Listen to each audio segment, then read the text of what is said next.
me. They all try to convince me, but I still wear a smile on my face.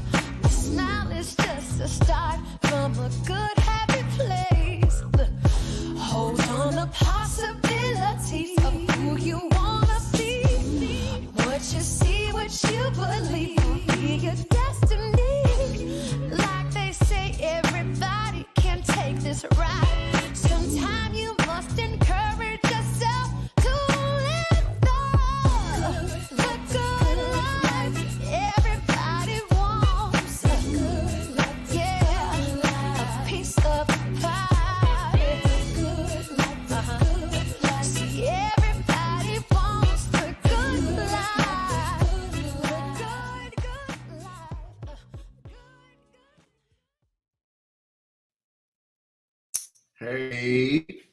Hey everybody, how are you? I'm Musa Jackson, and this is Ambassador Digital Magazine Live. How's everybody doing? I'm gonna tell you, child, it's been a week, and today I think I'm still wrapped up in this Mercury retrograde stuff because things are a little, woo, we've been having those things going on, but you know what? We're not gonna let it. We ain't gonna let it do what we think it's gonna do, okay? So, but I'm glad you guys are coming through. You know, I'm also excited going down to Maryland this weekend. My sister is getting married. My older sister, she was married before, divorced. And this is her second time in love, and he's a really great guy. And my sister's name's Phyllis. His name is Daryl. I wish you guys the best as you take on this new chapter in your lives. And know your little brother. She's always had my back. My family has always had my back. And you know, so I wish them nothing but the best. Okay. Obvious. Happy Pride. Happy Pride Month to everybody, okay? Such a great time. What I love about Pride, honestly, is the love that I see from gays, other gays, to straights to gays, to just, you know, every facet of the LGBTQI community. It's just a wonderful time, and you know, this is our month to just really celebrate how far we've come, who we are, where we're planning on going, and how this time in history, there's just nothing that is holding any of us back. You don't care who's trying it. There's nothing that's going to stop people from being who they are. And pride for me, every person I think of pride is something specific and it's personal.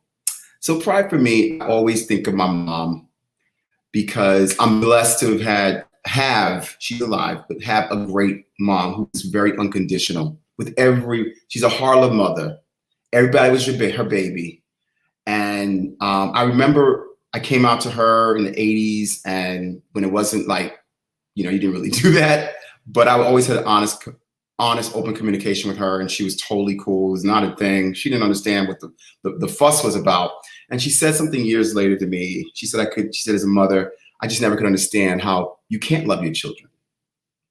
And that always stuck me when I became a parent, that regardless, you love your children. And I've seen many parents that didn't. So if you want to do anything in this, if you want to do something, is support your children, support your family, support people that don't necessarily think like you. We didn't come to this space the same. So I just want to say thank you, Mom, for being the fabulous woman that you are. What else we got here? Oh, my good girlfriend.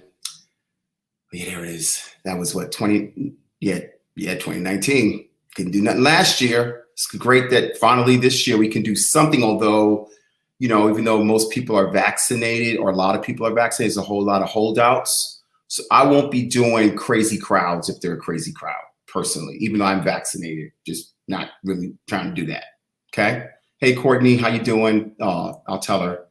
My good girlfriend, who's a producer, writer, badass, okay? Sidra Smith, one half, she's a twin of Tasha Smith, the actress. And in 1999, what was it, 1919? 100 years ago, really? 1999, she did a short film, and that short film has been turned into a TV series, which is streaming today and on BET Plus, and it's called A Love Tale. It's set in Harlem, and it's focused around the Black lesbian experience. Okay, so please tune into that. We'll be probably seeing some of the cast. We'll definitely be seeing the cast in future Ambassador Digital Magazine covers and episodes for sure, and Sidra as well. It's always weird when these things happen. I'm being honored. Oh, there you go. That was actually Paul is putting that up. That was actually the film version that was done in 1999, and you could see it won quite a few awards, and it was a groundbreaking film then. And to be honest with you, it's still groundbreaking. You don't see too many. I don't know of another one of Black lesbian women. I mean, Black lesbians in their, their life, their loves, their careers, their ups and downs, relationships, and everything. So, once again, we'll be watching Sidra. Yeah, I was gonna say. So, I am being honored on June 7th by 3.5 Acres Yoga. It's an organization, a nonprofit organization that was founded by my friend Lara Land. And what it's doing is it honors people in the LGBTQI community. And I'm this year's recipient, and all the proceeds or the tickets will go towards LGBTQIA, helping them with yoga, dealing with stress, anxiety, all these things that it's hard enough to cope with when you're an adult. Can you imagine as a young person, a young queer person, and then during a pandemic? So these are coping mechanisms that will help our community, the young, the youth. Okay, so I'm excited to be honored this year. We'll be making cocktails. Hendrick's Gin is on board, and Drag Chase, yes. There it is, virtual cocktail making class. So it'll be fun, right? Okay, I hope to see you there. If you can't, buy a ticket. You'll be helping someone. Okay. Okay, and we always do this at the end of our, opening, is just celebrating birthdays and things like that. And two amazing performers. Probably the first Black superstar was Josephine Baker. I think that's probably, or even forget Black, just superstar. She was killing it in the 20s, went to Europe, and was the toast of Europe and European society as a Black woman here. I think she had 12 kids. She was a champion, man, and fierce. She's influenced everybody from Grace Jones to Lady Gaga to Rihanna. I mean, her influence is still felt today. And Curtis Mayfield. I love me some Curtis Mayfield. All of the soundtracks. Oh my God, Superfly. Who didn't love Superfly? Okay, and Claudine. That's my heart. That soundtrack, child. I still play that soundtrack. I sometimes home in here myself and just put a little Claudine. Okay. So I am so excited for our guest. And he is just an amazing person, amazing man. I'm really, really honestly honored to know him. He's just a genuine soul. He is a Black trans masculine man, actor, activist. And when I say, activist sometimes in this world is everybody an activist. You put a tweet out there and you're an activist. Okay. No, child. This is a real activist. He's foot on the pavement. you know, on the boards of GMHC and anti-violence program. He's just in the community doing the damn thing. He's also, darling, a ballroom fierce legend. Okay. I am so excited to bring on our guest, the amazing, gorgeous Marquise Vilsón Balenciaga. Hey. What's up, Musa? How you doing? I'm good. You're so chill. Thank you. Thank you for the honor. Thank you for having me here today. And thank you for such a warm welcome. I appreciate you. Oh, thank you. Thank you. This has been a minute in the making with us. And, you know, I think it's important and, you know, this is taped so people can watch it later, which is great because we obviously things are opened up. So, but I think it's really important that two queer men have this conversation that are different, but a lot alike, but still very different. And I say that, especially Black queer men. And I say that because, listen, child, there's just one.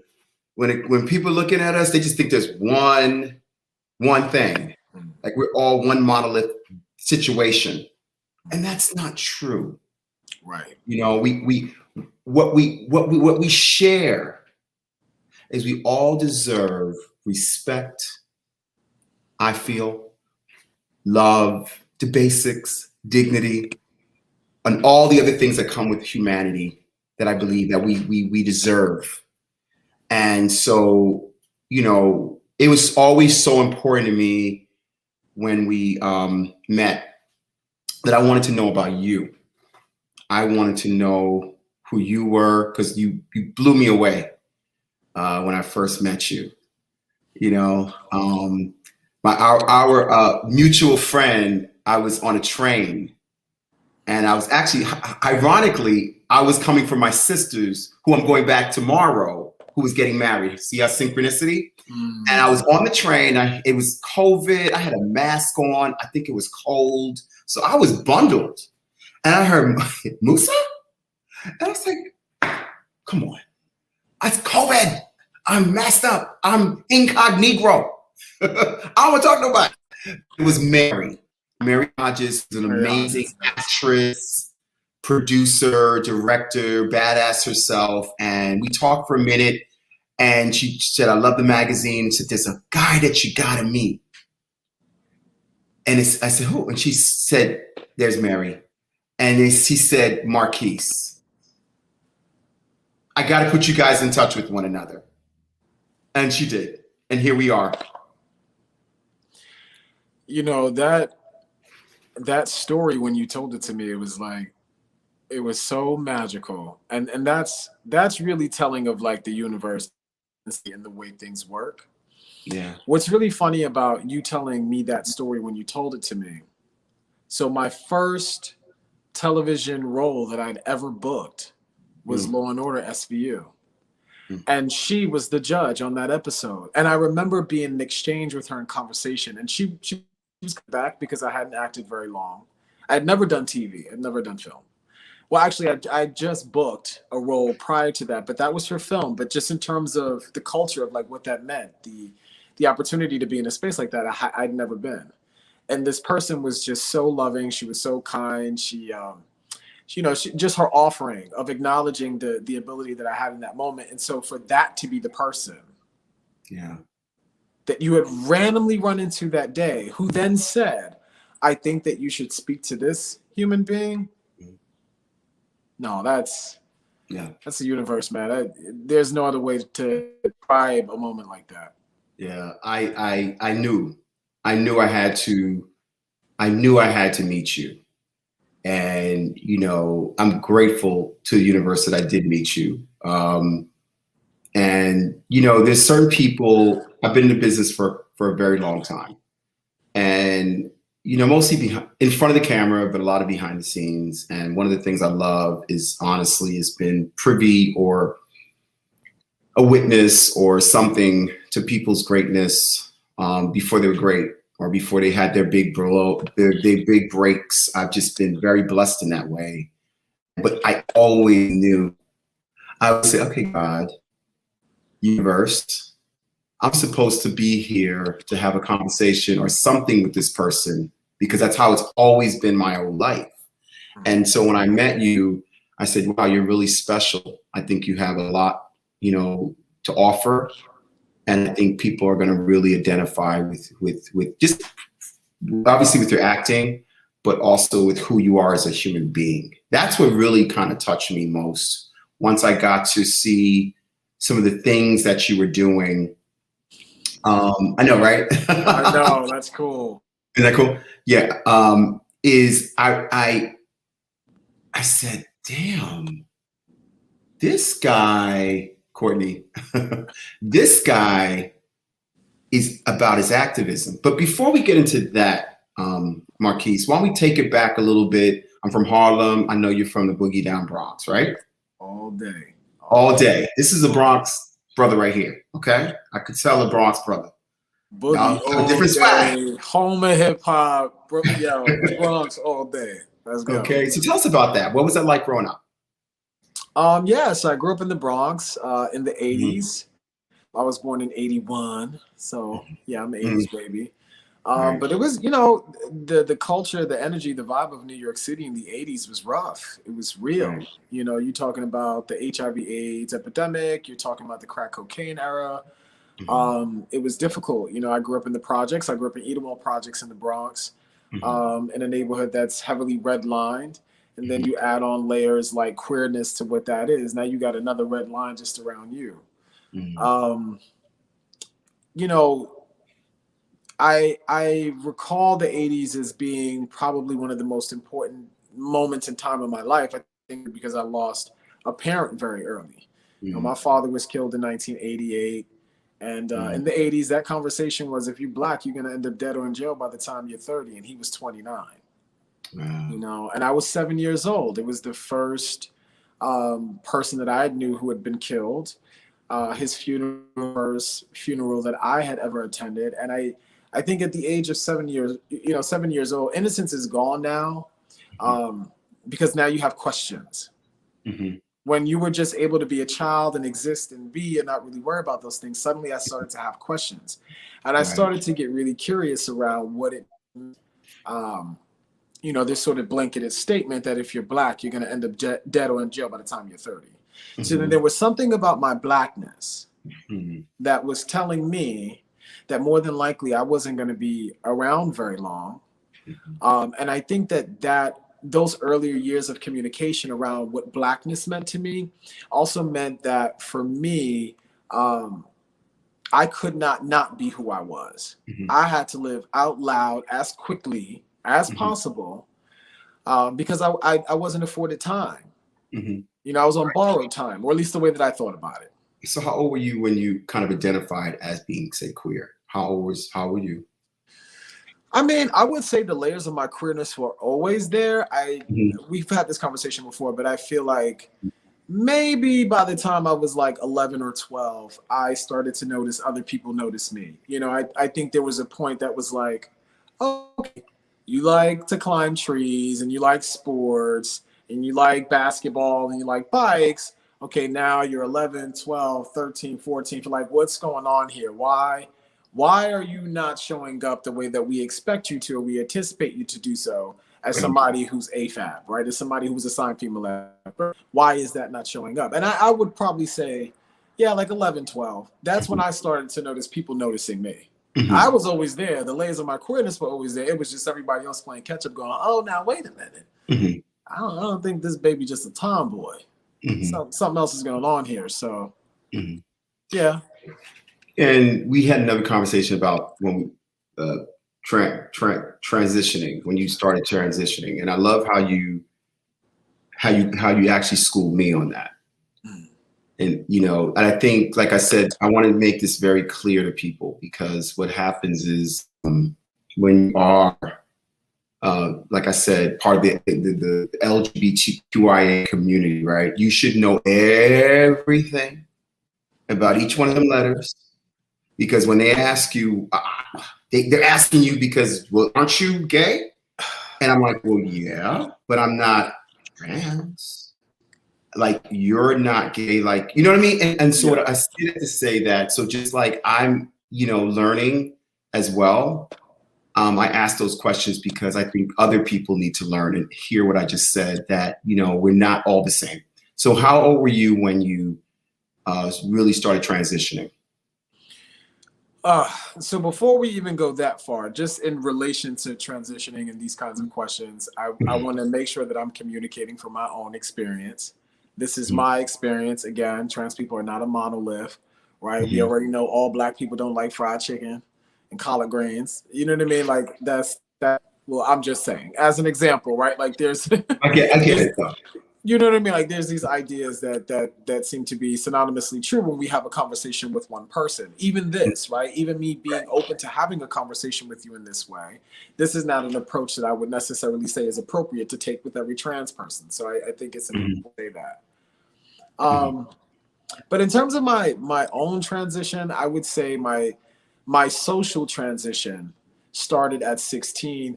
And for me, what social transition looked like was socially walking into the world red as Marquise, using male spaces, dressed in this way, using he, him, his pronouns.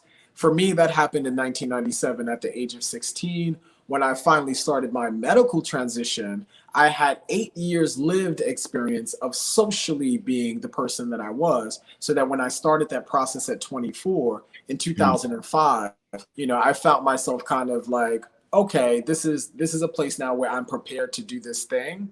And not necessarily just because I felt like medical transition was something that I just immediately had to do, but I think I also recognized for myself just how exhaustive trying to keep up with social transitioning was without the assistance of medical transitioning, if that makes any sense. Here I am at 24. I recall this really vividly at that time when I made the decision. I was 24 years old, and I constantly got read as being like a 18-year-old teenage boy. And I'm an adult. Right. So medical transition afforded me the opportunity to allow my medical transition, to play catch up with me. Not the other way around. In that moment, that's the way it was working out for me. Wow. And how was your mom, your family, in terms of supporting you in this transition? I think for my mom in general, in terms of me being a masculine presenting person, she really, she didn't really have a lot of challenges. My mom was as supportive of who I was as just a human being as she possibly could. Oh, look at my mom. She's beautiful. She was really supportive as much as she could, but I think what transitioning meant, like medical transition, because I had lived so long as Marquise for a really long time, she didn't really get it. It was kind of like, well, you already look like a boy, so then what exactly is going through medical transition going to do? And for us, it was going through that process medically for her to then go, oh, okay, so there are some significant changes. There are things that I'm going to have to adjust to. There's a difference, right? Like there's something that for her was like, oh, wait a minute. You're not just looking like a teenage boy. You look like a young man. And now you've grown up and become an adult. Right. So. Wow. Yeah. Because now she's seeing with the medical part of that, we're seeing all the facial hair. We're seeing, oh, this is okay. Yeah. So now you're identified and you're seeing yourself, you're feeling yourself, and she kind of can understand and see the process and go, okay, I get it now. Yeah. How did you get into the ballroom scene? The ballroom scene. Oh my God. 1995, playing hooky like kids do from high school. I had a couple of queer friends that were in high school at the time. I went to one of the first high schools I went to was Stevenson, Adelaide East Stevenson in the Bronx. I had a couple of classmates at the time that were like cutting school, and they were always going to the village and like, oh, you should come to the village. There's people like us there. I'm like, really? So I did. I went to the village. Of course, I explored the pier and I saw the voguing and the craziness. Like, what is going on here? And eventually, I ended up going to Hedrick Martin. And at the time, they used to have these little youth programs that were there. And there was a trans masculine person I remember at the time who was in the House of Chanel. His name was Michael. And he was working on a documentary film project, and he was recording the ballroom scene. I'd never been to a ball. I didn't know what the person was talking about. And they said, okay, just come with me to a ball and you'll see. Mhm. And I ended up going, and I immediately fell in love with the space. I had never seen anything like it in my life. Mhm. And suddenly I felt seen. You know, I felt like I connected to my tribe. I felt like I connected to people who were like me, Mhm. you know, that were Black and brown and queer, you know, and there was a celebration of honoring our identities and not throwing slurs at us intentionally to be hurtful or to, you know, to be derogatory, the way you might experience it in your local neighborhood if you grew up in the project, you know, Right. it's just different. Right. Wow. And are you still a part of the ballroom scene now? I am. I'm still a part of the House of Balenciaga to this day. I will probably retire as a Balenciaga. I think the last time I walked was like 2019. You know, but my role is different now. I mean, you know, about 14 versus 40. I'm an icon now in the ballroom community, so I don't walk as much as I used to. I do judge, you know, I'll recruit members. I mentor people that are in other houses, people that are in my own house. You know, it's my relationship to ballroom just looks different now. I'm no longer the young person who's in need. Now I'm as giving as I possibly can to those who are in need. Yeah. So your first film was, I think you were talking about that a little bit, was the documentary, The Aggressives, right? The Aggressives, yes. The Aggressives, which was, you know, a different time in your life. But tell us about that experience, because I think it opened the door in terms of your, you know, art acting. It did. The Aggressives, for me, we started filming that documentary in 1997. From 97 until 2001, and then finally the film debuted in 2005. At that time, I mean, as I communicated before, I think the sort of desperation that there was, I think, for me to really live fully as much as I could with the information it was that I had. I never really thought about the impact of the film. I never thought about where it would go, who it would reach, the way that my life in this moment would come back around full circle because of this film. I had no idea that any of those things could occur. I just agreed to do it because I knew that I deserved to have my own moment, right? To feel seen, to feel represented, which really didn't exist. At that time, it's funny, you spoke about Sidra and her new series, A Love Tale. And it's interesting that came out in 1999, and I want to say in 1996, the Watermelon Woman. Yes, this is a clip from The Aggressors. Okay. But the Watermelon Woman. Cheryl Dunye's Watermelon Woman had come out, and there were like these really small bits and pieces of Black queer films that were coming up from folks who were assigned female, that were lesbian, that were trans. You know, the language wasn't completely there, but suddenly you were seeing these experiences just show up that much more. Correct. There was an opportunity to do so. That working on that documentary film opened up doors for me, not just today, but also in that moment in time too. I had a chance to model. You know, I'd been in Vogue Home magazine, I'd been in Trace magazine, I walked in New York Fashion Week in 2002, well before there was a conversation about being a trans man and being a model. I didn't even know that that was a thing that I was even doing, more than it was just a thing that I was just doing, you know? Never thought about it. Right. Okay, it's funny, when you walked as a model, you were walking I walked as Marquise. You walked as Marquise. Literally, that's all my credits. Anything from Vogue, from Trace, from Miguel Andrevier's fashion show, all my credits are listed as Marquise Balenciaga. Literally. That's how it should be. I'm glad to hear that. That's how it should be. So now, look, you've done a whole lot. You've done a lot of Law and Order. You mentioned. What did I write down? Law and Order. You did. Oh my God, just several TV projects and film projects. How hard is it? I know it's hard for Black actors. How hard is it for Black trans masculine actors? So this is a new. You know, it's a new territory. It is. It's really new and uncharted territory, and I don't know that it's quote unquote just difficult more than it is really the uncharted sort of unknown. We have one current example of a series regular, that's Brian Michael Smith. There's another Black trans man that recently just booked the CW's reboot of the 4400. That's TL Thompson. So now we only have 2 Black trans men who are series regulars. So the idea of what that looks like, you know, you just don't know. I think depending on who the trans actor is, depending where they're at in their transition, will also depend on what kinds of roles that they can play, what kinds of roles that they're willing to play. If they're a non-binary actor, you know, there's all of these things that really can communicate what the next thing is going to look like for you. I've only been in one role, honestly, that has been a trans specific. That was the role on Law and Order SVU, which is interesting. Everything else that I've booked afterwards was not. They're literally just, you know what I mean? Like I walked in Black cis roles or roles that are not Black trans specific. They're just for Black men. Right. Those are opportunities that I'm afforded to have access to, but that's only because of the way that I present.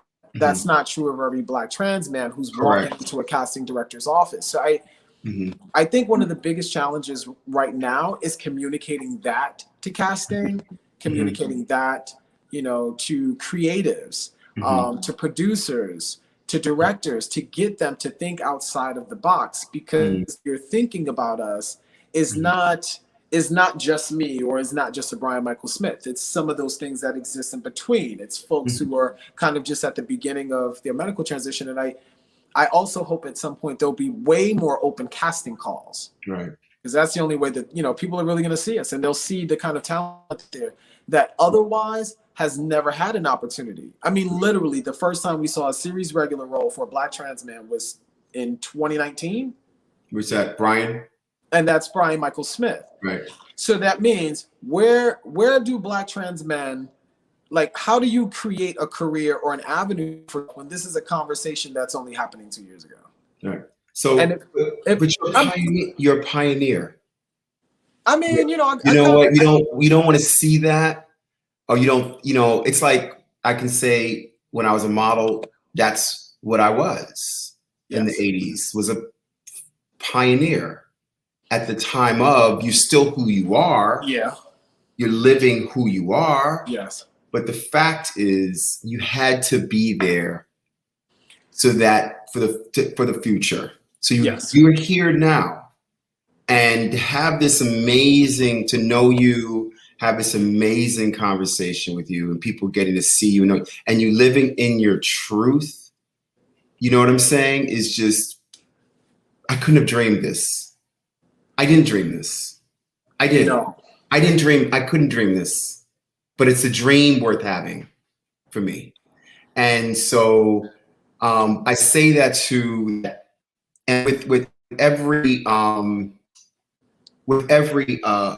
push forward, there's setbacks. And part of it is one of the great things I know about you is you're an activist. You use your social media platforms. Like I said early in the program about you, is that your foot to pavement. So and I hope people understand what I mean by that, is that they're activists that all we do is tweet. All we do is send a post, and that's their activism. Nah. Okay? But the real activism and the people out there, not real, but the activism out there that is real hardcore, that's about making change, about policy change, about, you know, bringing awareness and attention to all the Black trans people that are being murdered, okay, and not given, the government or this nation doesn't give 2 fucks about. I'm just saying, I love that that's a part of who you are too. And, you know, you never let it slip. And I think it's so important what you're doing. Can you talk a little bit to us out here about your activism, about, you know, anything that I said, if you just jump in. No, of course. I mean, you know, obviously we come from a different time and place around ability and like what that meant. And I would be honest and say that my activism really started with myself at a time that was dangerous, right? Like, you know, in the 90s, to be a visible queer person, to be a visible trans person, there was no incentive. I wasn't going to bowl. You know, there wasn't some like big shiny celebration that was going to happen because I was making that decision. I was literally putting myself into harm's way, but that's how much my life meant to me. That I actually was willing to put myself in harm's way because it was important for me to know that I exist and I don't have to exist on other people's terms or in the ways that they believe that I should be showing up. I think in this moment, you know, I think in this in particular moment in time, I personally feel there's a larger sense of responsibility to communicate what it means to be a Black trans person industry beyond just being a public figure or an actor or whatever that is, because these moments and these opportunities, you know, there's a little bit of privilege that comes along with that. But the reality is this: for the average Black trans person, that person is still living in poverty. That person is still having terrible healthcare, little to no access to healthcare at all. Education out, right? Push out of employment sectors. I mean, we're constantly seeing violent legislation that is attacking kids in sports, that is attacking trans people in military, that is attacking trans people in healthcare systems. You know, where do you go? How do you take care of yourself? You know, I think it's extremely important to still be a part of that work, to do that work, because at the end of the day, those who are really rooting for trans folk in this moment in time anyway, or anybody that's Black and queer, BIPOC and queer, are BIPOC queer folks, you know what I mean? Those are the people that are rooting and rallying for you the most. And I think it's important that you continue to advocate for their lives and the space that they need to have access to. It should not be this sort of like slim picking that only this person gets to have access to this thing, right? Like everyone should have access to those opportunities. Yeah. It's interesting that you say that. Something I read, and tell me what you think about it. White people can't represent Black people, as well as white trans people cannot represent Black trans people. What's your thoughts on that? Why is that so? Is it just because of our cultural differences, or? I mean, I don't think it's possible for folks who are outside of someone's experience to represent them. Right? I don't think it's possible for men to represent women because they are not women. They don't have those experiences, right? I think it's true for Black folks. Black folks cannot represent white people because we don't have the experiences of what it means to be white. When I think about the language of dismantling any institutions or systems that exist that are at play, for me, the only folks that I believe that can dismantle those systems are white people, because they built them. Now, Black folks, people of color, we may not be able to dismantle or defund, you know, in larger ways, those kinds of systems, but I do think that there's a way to divest from those systems and invest in our own. Right. And, you know, if I say George Floyd, a billion people around the world know exactly who that person is, that name. 2 days after George Floyd, a Black trans man was killed, Tony McDade. And if I said Tony McDade to people, they would not know what the hell I'm talking about. No. They don't know anything about it. My question to you is, how do we get the attention where Black trans lives do matter? They do get the media attention that they deserve. Is it just what we used to do back in the 80s, act up? You know, or is it just, I mean, help me. I think it's a yes and. It's through acting up. I think it's through uprising, protest, rallies. I think it's through legislative change. But I do think that there's other ways to reach Black people in particular, right? Like when I think about violence that Black trans people experience, I have to always think about who they are in proximity to. So if we're talking about Black trans folks who experience violence, that live in low income areas, that may have criminal backgrounds and past, so now they can't vote. If Right. we're talking about folks who are of color and they're immigrants, I think that legislative change, right? Change. I think that it's important, but then you have to think about who you're talking to, what classes we're having conversations with. And I think in this very moment, quite honestly, I think we're having a lot of conversations with white people. I think that that's true. But I think that folks who live on and in the margins are not, they're not being touched. And I think that those conversations, sometimes they look at this. You know, if you want to, as an example, in the 80s and in the 90s, when, you know, there was little to no information around HIV AIDS, and you knew you needed to reach Black and brown folks who didn't have access to healthcare, what'd you do? You found a way to make that process mobile. Right. We did outreach, right? We reached those communities exactly where they're at. I do think it sometimes looks like that, but I think it's a lot more one-on-one conversation. I think it can happen through casting, right? If we're thinking about Black shows, I hope Sidra is considering having Black trans characters on her show, finding a way to listen. Those, I'm being honest, right? Like, Sidra. It's not a shameless plug, but I'm saying that to great say idea. That the things that we've kind of already see happening, right?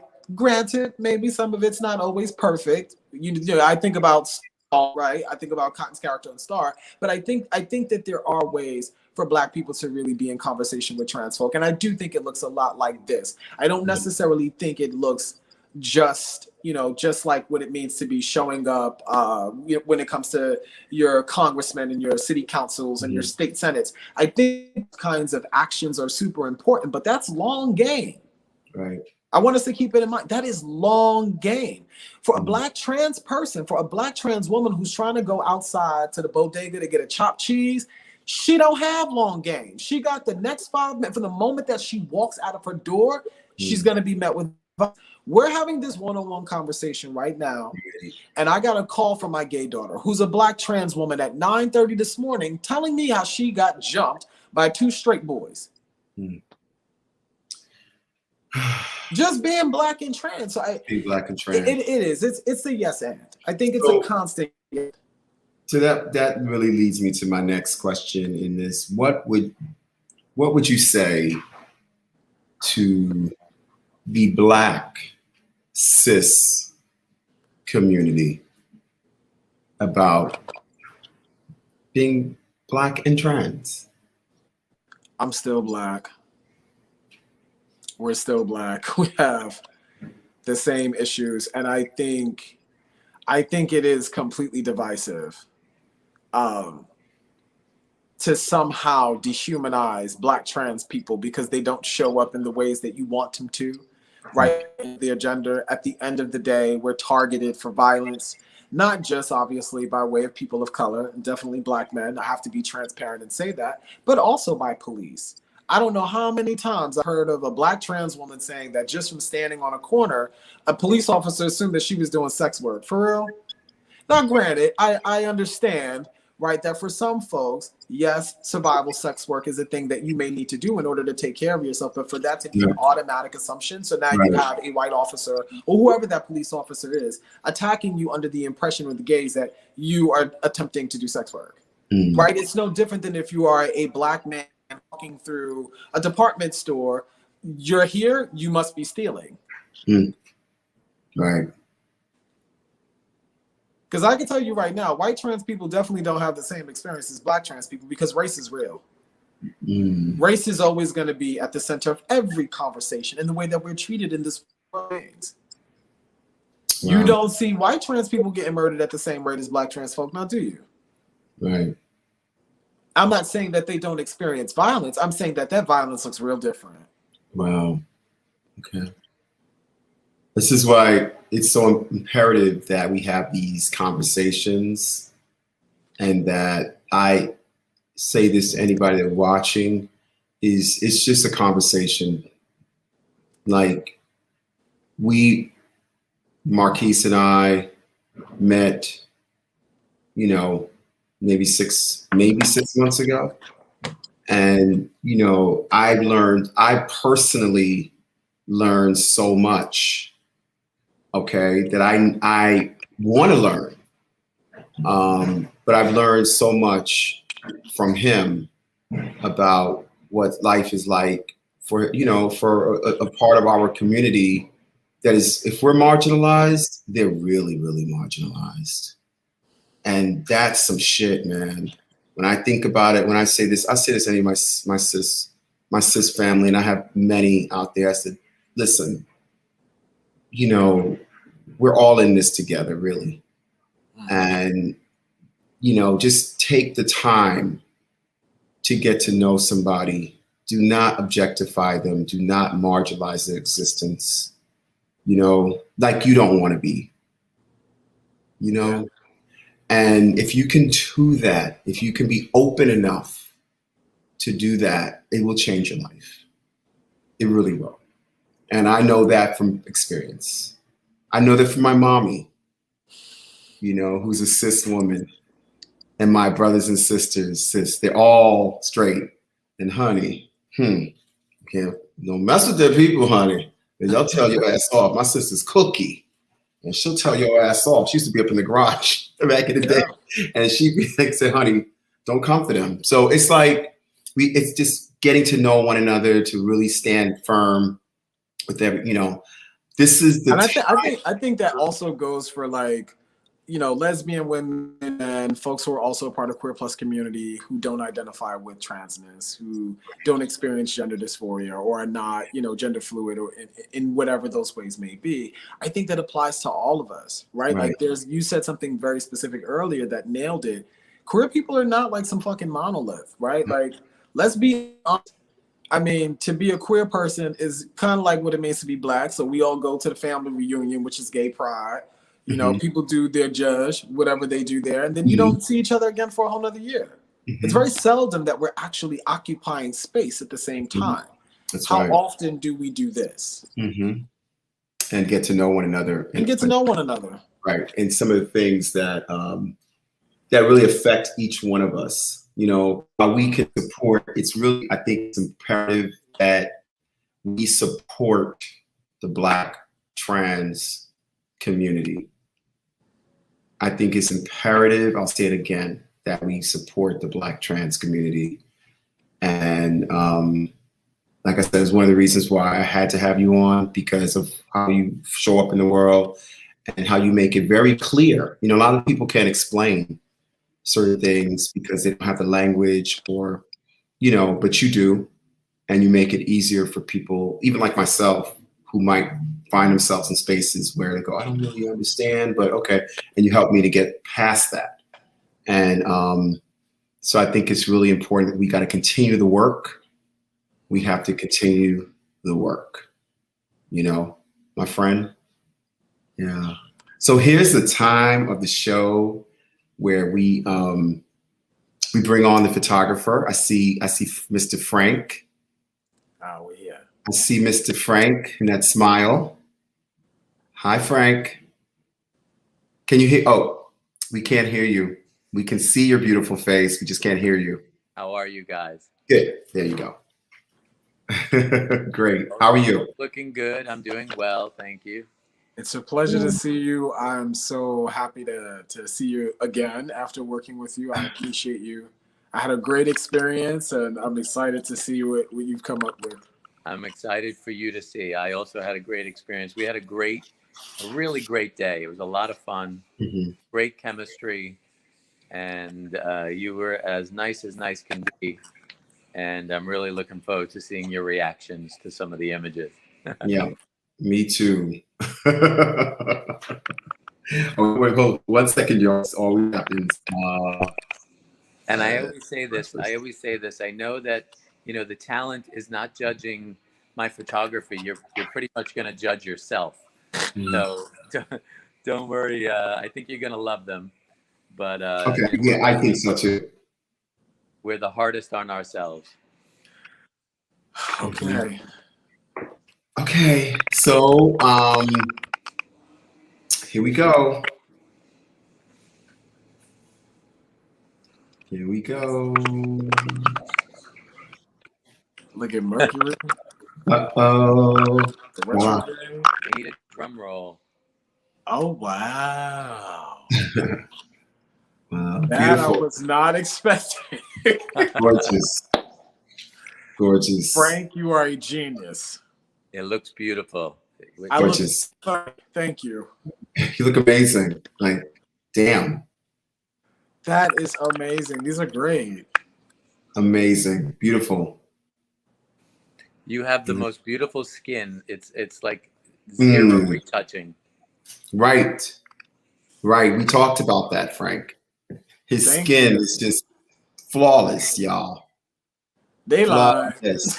And the features, got beautiful features. Oh, Yeah, this particular photo, I just felt it captured you, and it showed just your strength. There's some openness. There's even a little vulnerability in those eyes, but there's this that you're going to continue forward. You're going to succeed. All of that's represented in this one moment with you. To me, when I'm looking at it as I was an art major, so I look at things. That's what I went to school for, and so I see what Frank captured, and it's just it's warm. It's just a wonderful shot. Frank, thank you. I too. I see power. I see strength. I see confidence, but I also do see a bit of vulnerability. And what I like most about it is it's very approachable. Right. Oh my gosh. This is a dope shot. I actually like this photo. Strike a pose. Strike a pose. It's gorgeous. And it's almost like I'm reaching my hand out, like I'm pulling somebody up and into this conversation. I love this photo. Yeah. Yeah. I do too. It's a great shot. It's always so weird seeing pictures of yourself when somebody, because I always feel like I take so much better photos of myself than people do. But these are great. I'll tell you, we had, we probably shot about 300, 400 images. Wow, look at this one. Jesus. Makes me hear the song by En Vogue. What a man, what a man, what a man, what a mighty good man. I thought this was, when I saw it, I said this is so sexy. Yeah. It's really sexy. Even with the mouth open. Oh. And, you know what I mean, Frank? Absolutely. It's just even the look, it's seductive, and, I love that. And that skin. Oh my God. The skin, child. Frank, are you gonna send me some? Absolutely. Thank you, Frank. I was saying before, we shot about 350, and we had so much trouble selecting down to like 13 or 14 we did. images. There's a lot to choose from. It was very difficult. And we could have went different ways with the cover, but I just felt like maybe that would work for your career and, moving forward with your career. So I make conscious choices. You could be all here, but you're beyond, that's the voguing, the Balenciaga, right? But as you move into an actor, that's what they would give Morris Chestnut, da-da-da-da.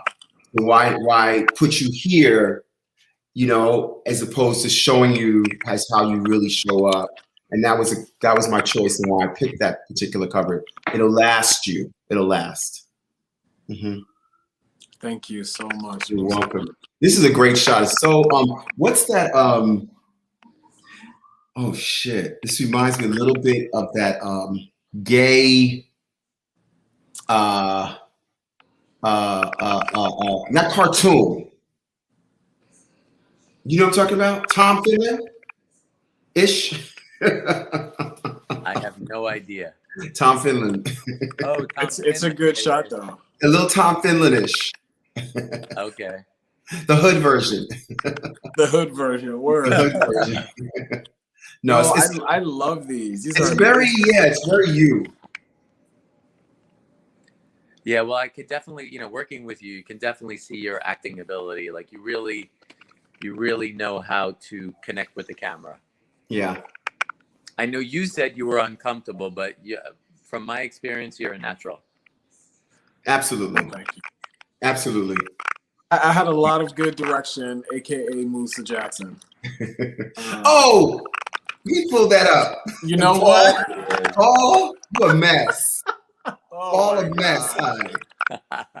That's Paul.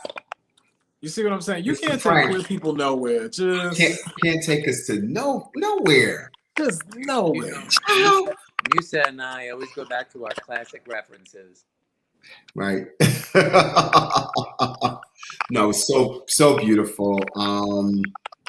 Yeah. Oh, what we got next? Yes. I love this shot. This is what you were talking about. Yeah, I love this shot too. This is actually pretty cool. It's very cool. It says a lot. It says a lot about. It just says a lot about a moment, a real important moment. Because you are in that pose, honey. You are. I'm in it. I'm locked. Honey, I you start are. going, oh wait, you can't tell me nothing. No, when you started to Vogue, I was like, honey, that right there. I could do a little bit. Yeah, a little bit. I love it. But no, it's I'm in beautiful. love with this cover though. This cover is Thank gorgeous. you. My mother is she's gonna die. She's gonna be like, oh my I thought about your mom too. Yeah, she's gonna be like, I need a poster. I thought about your mother too. Some sexy, your shirt's open. Thank you, That's it. Tamika. Your mom is. You said your mom is very protective of you. She is extremely. So it's borderline because he's such a hot guy, right, Frank? That's what she's always thinking. Right. That's exactly why she's Am I right, Frank? So there's Absolutely. that borderline, and Frank can go there. That borderline, you're laughing. You know, where we just listen. We've both been in the business for fucking too long, and so for us, it's art. For me and Frank's and the teams, it's all art. There's even if it's sexy, there might be some new. You do a lot of new. It's art. I mean, that's how I see Frank approaching it. The people that I grew up with, the photographers. So when we encounter a man like you, right, there's that, the moment where you kind of go, he would look great with his shirt off. He would look, you know what I mean? Right? Am I No, it's complete. We laid all the clothes out. We saw the white leather. We thought how great that would look in black and white. We had you take your shirt off and show off the chest, and then I had the vision of the backdrop. I didn't want a plain white. I didn't want plain black. I wanted a gradient, and it just all came out exactly as I had envisioned it, and as you portrayed it. Yeah. And thank you for being respectful too. Respectful of my body, honoring that space. Yes, I was able to take my shirt off and get poses for these shots, but I appreciate your patience and understanding that I need I need a moment to get it together. No, I don't think that people fully understand what that means to be a trans person and to be showing your body in these kinds of ways. And I think it's important to have people respect that space. Yeah. And I had a very good experience. Great. Well, thank you.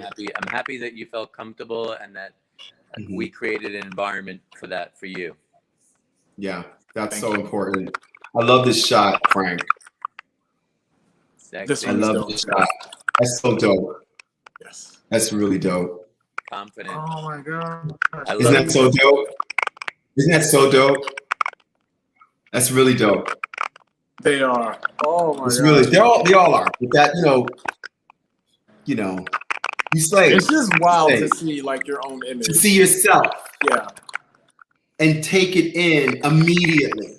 Yeah. Right? So the immediate reaction, whereas we've Frank and Paul and I, we've fell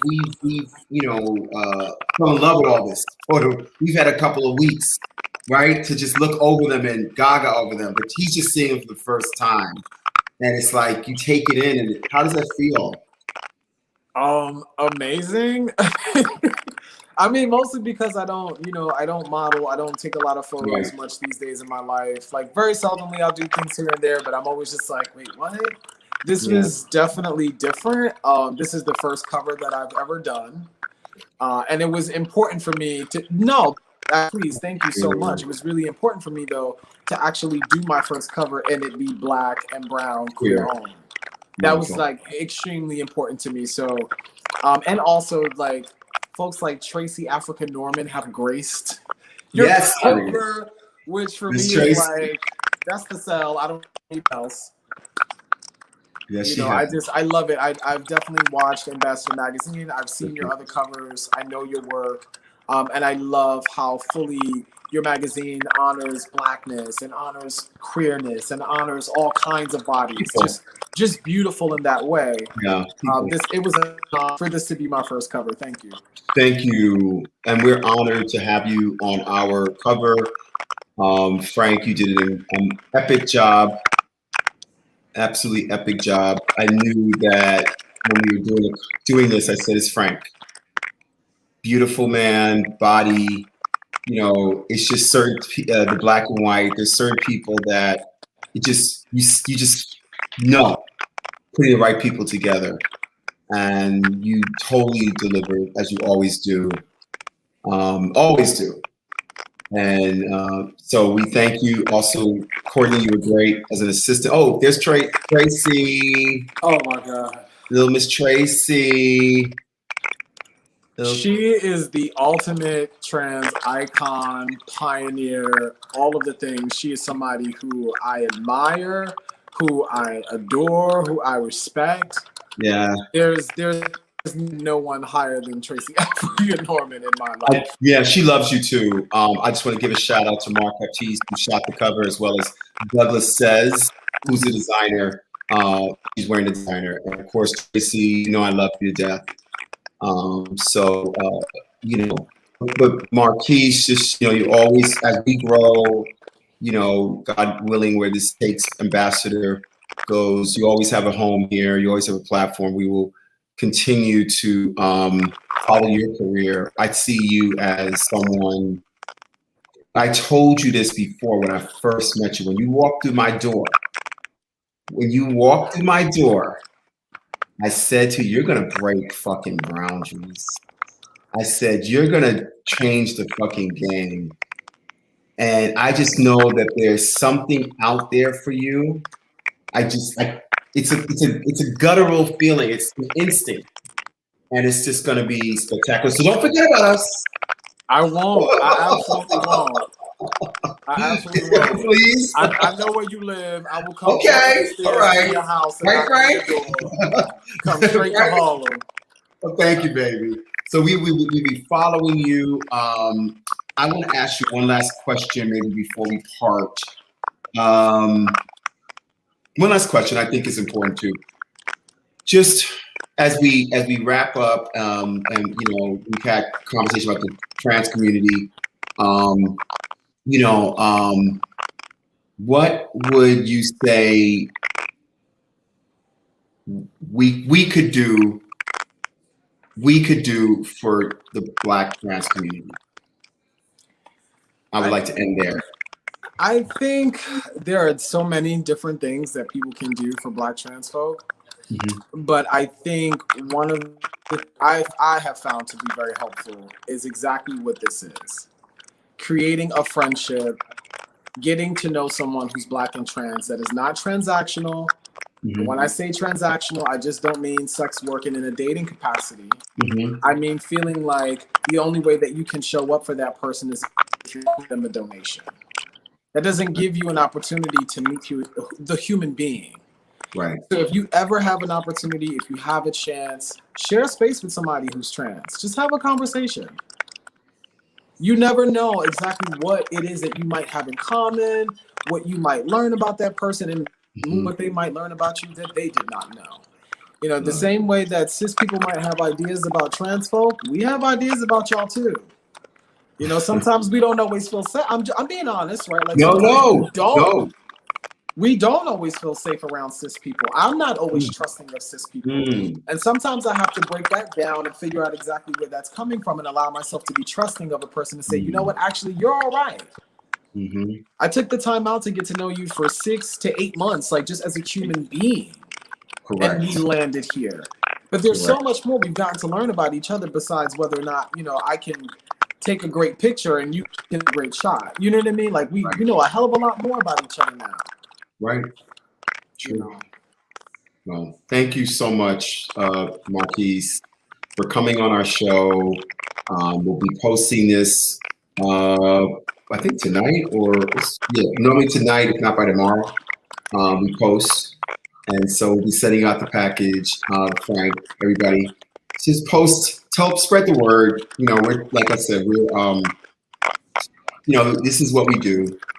And it's just an honor to have you on our show. Thank you, Frank, for your amazing work. And the great team that works with us on a regular basis. We love and appreciate each and every one of you.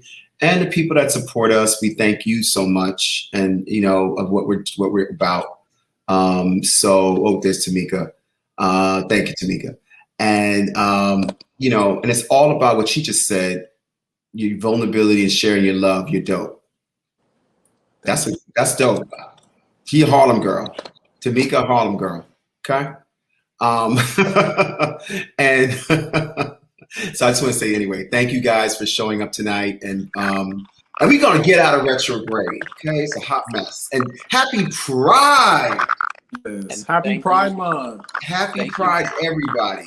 Thank you. Okay. Happy Pride to both of you. Mwah. Give you both kisses. Mwah. Thank you for allowing me to be a part of your story. And once again, thank you, Musa, for allowing me to be a part of the magazine. Thank you so much. This is awesome. Have a great night. Have a great night and live your life with passion. Thank you, everyone, for joining us.